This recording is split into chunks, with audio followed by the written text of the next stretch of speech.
জয় রাধে। সবাই কেমন আছো? আশা করি সবাই সুস্থ এবং ভালো আছো। আর যারা যারা নতুন এসেছো তারা চ্যানেলটা অবশ্যই সাবস্ক্রাইব করে যেও। যোগিনী একাদশী ব্রত কথা তোমরা শ্রবণ করো। ব্রাহ্মণ বৈবর্ত পুরাণে আষাঢ় মাসের কৃষ্ণপক্ষের একাদশী ব্রত মাহাত্ম্য যুধিষ্ঠির শ্রীকৃষ্ণ সংবাদ রূপে বর্ণিত আছে। যুধিষ্ঠির বললেন, হে বাসুদেব, আষাঢ় মাসের কৃষ্ণপক্ষিয়া একাদশী মাহাত্ম্য কৃপাপূর্বক আমাকে বলুন। শ্রীকৃষ্ণ বললেন, হে মহারাজ, সকল পাপ বিনাশিনী ও মুক্তিপদ এই উত্তম ব্রতের কথা বলছি, আপনি শ্রবণ করুন। আষাঢ় মাসের কৃষ্ণপক্ষিয়া একাদশী যোগিনী নামে খ্যাত। মহাপাপ নাশকারী এই তিথি ভবসাগরে পতিত মানুষের উদ্ধার লাভের একমাত্র নৌস্বরূপ। ব্রত পালনকারীদের পক্ষে এই সর্বশ্রেষ্ঠ ব্রত বলে প্রসিদ্ধ। এই প্রসঙ্গে আপনাকে একটি পবিত্র পৌরাণিক কাহিনী বলছি। অলকানগরে শিব ভক্ত পুরাণ কুবেরের নামে এক রাজা ছিলেন। তিনি প্রহত শিব পূজা করতেন। তার হিম মালিনী নামে এক মালিনী ছিল। প্রতিদিন শিব পূজার জন্য মাংস সরবরাহ থেকে সে ফুল তুলে যক্ষরাজ কুবেরকে দিত। বিশালাক্ষী নামে হিমমালিনীর এক পরমা রূপবতী পত্নী ছিল। সে তার সুন্দরী পত্নীর প্রতি অত্যন্ত আসক্ত ছিল। একদিন সে তার স্ত্রীর প্রতি কামাসক্ত হয়ে পড়ল। রাজভবনে যাওয়ার কথাও ভুলে গেল। বেলা 2 প্রহর তিথি হলো। অর্চনের সময় চলে যাচ্ছে দেখে রাজা ক্রুদ্ধ হলেন। মালিনীর বিলম্বের কারণে অনুসন্ধানের এক দূত প্রেরণ করেন। দূত এসে রাজাকে বলল, সে গৃহে স্ত্রীর সাথে আনন্দে মত্ত। দূতের কথা শুনে কুবের অত্যন্ত রেগে তখনই মালিনীকে তার সামনে হাজির করতে আদেশ দিল।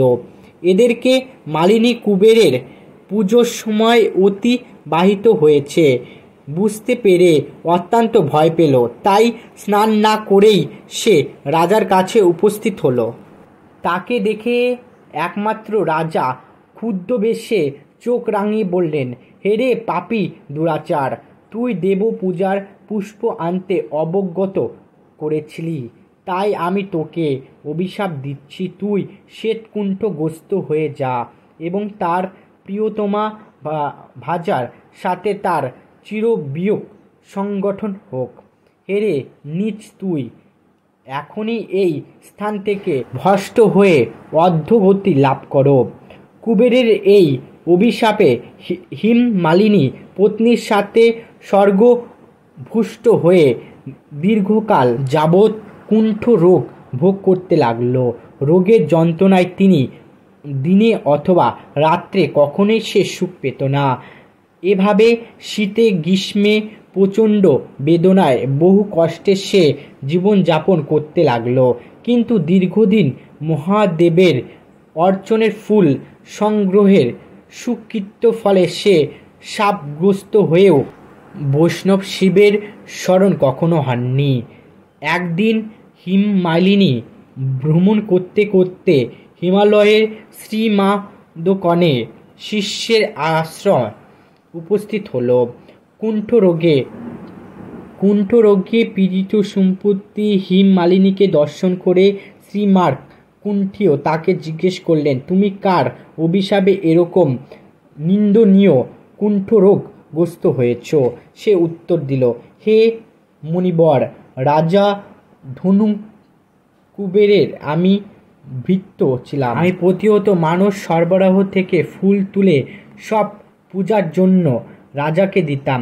কিন্তু দুর্ভাগ্যক্রমে একদিন স্ত্রীর মনোরঞ্জন হেতু কামাসক্ত হওয়ায় সে ফুল দিতে বিলম্ব হয়। রাজার অভিশাপে এরকম দুর্দশাগ্রস্ত হয়েছি। পরোপকারী সাধুগণের স্বাভাবিক কম। হে ঋষি শ্রেষ্ঠ, আমি অত্যন্ত অপরাধী, কৃপা করে আমার প্রতি প্রসন্ন হন। দয়াচিত্ত মা কুণ্ঠীয় মুনি বললেন, হে মালিনী, তোমার মঙ্গলের জন্য শুভ ফল এবং প্রদান করি এক ব্রত উপদেশ করছি। তুমি আষাঢ় মাসের কৃষ্ণপক্ষের যোগিনী নামক একাদশী ব্রত পালন করো। এই ব্রত পূর্ণ প্রভাবে তুমি অবশ্যই কুষ্ঠ ব্যাধি থেকে মুক্ত হবে। শ্রীকৃষ্ণ বললেন, ঋষির উপদেশে শ্রবণ করে হিমমালিনী তাকে প্রণাম জানালেন। পরে অত্যন্ত আনন্দে ঋষির আদেশ মতো নিষ্ঠার সঙ্গে যোগিনী একাদশী ব্রত পালন করল। এভাবে হিমমালিনী সমস্ত রোগ থেকে মুক্ত হলো এবং পত্নীসহ সুখে জীবনযাপন করতে লাগল। হে মহারাজ যুধিষ্ঠির, আমি আপনার কাছে এই ব্রত উপবাসের মহিমা কীর্তন করলাম। এই ব্রত পালনে ৮৮,০০০ ব্রাহ্মণকে ভোজন করানোর ফল লাভ হয়। যে ব্যক্তি এই মহাপাপ বিনাশকারী এবং পুণ্যফল দায়িনী যোগিনী একাদশীর কথা পালন এবং শ্রবণ করে সে সর্বপাপ থেকে মুক্ত হয়। জয় রাধে। আজকে এই পর্যন্তই। পালনের সময় বলছি, ভারতে ৬টা ৫৭ থেকে ৯টা ২৫ হইতে, আর বাংলাদেশে ৫টা ১২ AM থেকে ৯টা ৪৪ হইতে। তোমরা সবাই কেমন আছো? আর তোমরা সবাই নতুন হয়ে থাকলে অবশ্যই চ্যানেলটা সাবস্ক্রাইব করে যেও। টাটা আজকের মতন।